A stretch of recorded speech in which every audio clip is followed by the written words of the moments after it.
Well, here we are at the Park Branch Library in San Francisco. At the meeting that we had, this is our second meeting of this group. Not everybody's here. This is July 24th, 2012. So what are we going to do here? We are going to discuss the phases of the Recall the Machine campaign. Where? Well, here in San Francisco. So what do we have to do right away? By August 8th, we need to set the bill of charges and typeset. So that should be done by the 16th. We need to file with the Department of Elections for certification, and then we need to serve on the guilty parties. We should have that wrapped up by August 17th.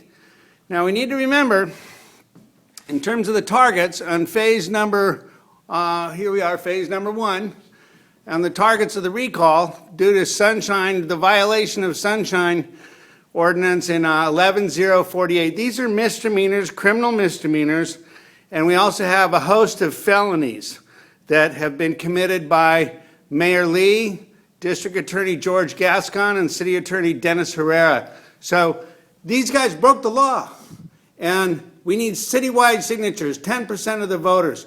Our goal is approximately 100,000 signatures. 50,000 will qualify us. But we've got 10 petitions to get. Count them all. There we are, 10. Now, in the supervisorial districts, these districts, we need to have signatures from these specific districts, okay?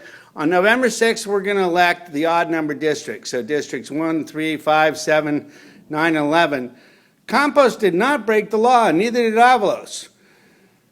Eric Morin has a problem, and so does David Chu, because these guys both broke the law of the state of California on May 24th, 2011. All right? Who else broke the law on May 24th, 2011?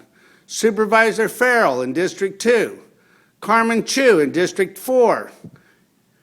Jane Kim broke the law in 2010, and nobody's prosecuted her for the money laundering that she did with Willie Brown of $10,000 that came from PG&E. So this issue, and her whole team ran the Run Ed Run campaign that committed felony election fraud. And there was extortions involved with that, with Rose Pack, et cetera. So we have a problem with Jane Kim. In District 6, Scott Wiener, District 8, he broke the law. District 10, Malia Cohen broke the law, and Eric Moore and David Chu again. And all of these people were told by the San Francisco Civil Grand Jury that if they went ahead and broke the law, broke California state law, that they would be liable. And so this is the deal. So what do we have? So September 3rd, we're going to start. We should have our petitions certified, and we should have served them on the guilty. If we serve on August 17th, they have 10 days to respond, and then that starts a date. The date will actually be set with the Department of Elections. We'll have 160 days to file for all of our signatures. So in this second phase, starting September 3rd, and the third phase is November 6th, and the fourth phase ends on Valentine's Day, 2013.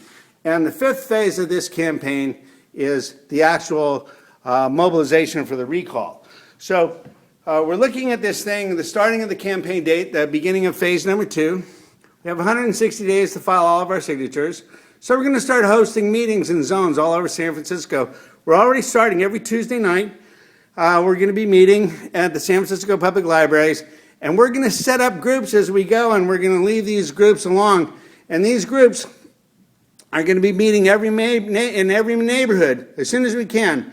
We're going to have local meetings going on in 60 neighborhoods, 80 neighborhoods in San Francisco.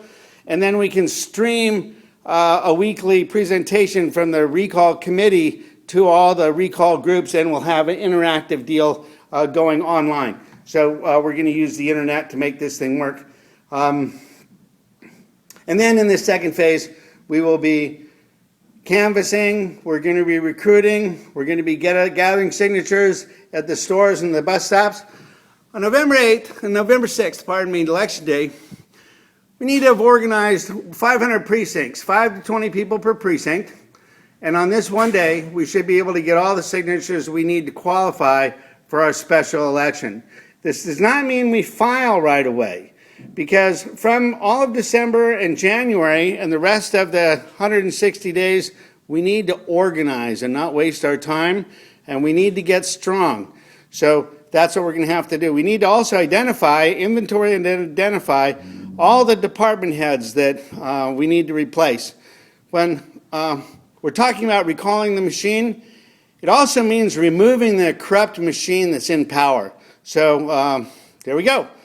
We need to identify all the new commissioners and all the new leadership for new government in San Francisco. And then, well, I think it'll be Valentine's Day. Who knows? We'll figure it out once we get the date set from the Department of Elections and we actually know what the date is. Once the Department of Elections okays and says we're qualified, they set up the actual election day for the special recall. Will it be in March? Will it be in April? We don't know. But once the Department of Elections has certified the recall, we must. Our goal is to have $5 million in the bank for advertising and public outreach. We can probably do that with some benefits, and I think there'll be a lot of people that are interested in a whole clean slate in San Francisco. We need 2 to 5 people organized on every city block in San Francisco. These are our block captains. We're talking about organizing a new machine, so let's organize San Francisco. We're going to need to have all of our people talk to everybody in San Francisco face to face, in person, and we need to have at least 10,000 people donating $100 a month. That's $1 million a month. That's not quite the full amount, but that's our goal. Hopefully we'll have that established by November 6th. And what's our goal here? Well, we definitely want to have fun. And we want to bring the love, because this is San Francisco, and we've got a big heart in this town. But it's time to throw out all the corrupt people. So there it is. And by the way, I'll put this up because you can see what we're working on. This is Supervisorial District number 7. All right, so here we are out in Park Merced, the scene of the crime. There's San Francisco State University. Over here you can see San Francisco City College. This is the one that we need to save our city college. And if you're looking at these precincts, you can understand we need 5 to 10 people, 5 to 20 people per precinct who will be there on November 6th in all of these precincts to go ahead and make sure that we're collecting all the signatures from everybody. I have another supervisorial district here. This is district number 5. There's 2 people that we're looking at. 5 and 7 are very interesting to us because we're going to have some new supervisors in district 5 and 7. And I'm personally promoting Hope Johnson in district number 5 and Lynn Gavin in district number 7. Where's our meeting spot? Right here. We're currently meeting right here at the library where my finger is. And there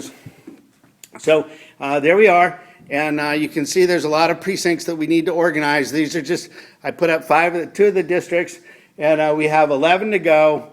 Even though we're only working with the odd numbers this election, so we're going to be electing on November 6th in District 1, 3, 5, 7, 9, and 11. On the every 2 years we elect odd numbers, and then every 2 years we elect 4 years, so 4-year terms. So every 2 years we elect odd numbers, and then every 2 years we elect even numbers, and that's how it goes with the supervisors. And so there it is. And this is just one meeting room, kind of nice podium here, and you can see this place holds quite a few people. Thank you very much to the San Francisco Public Library. We'll be setting up so that we can use the overhead projector for web and PDF files as we go along. The library has many of these in districts, in the libraries all over the city. Thank you.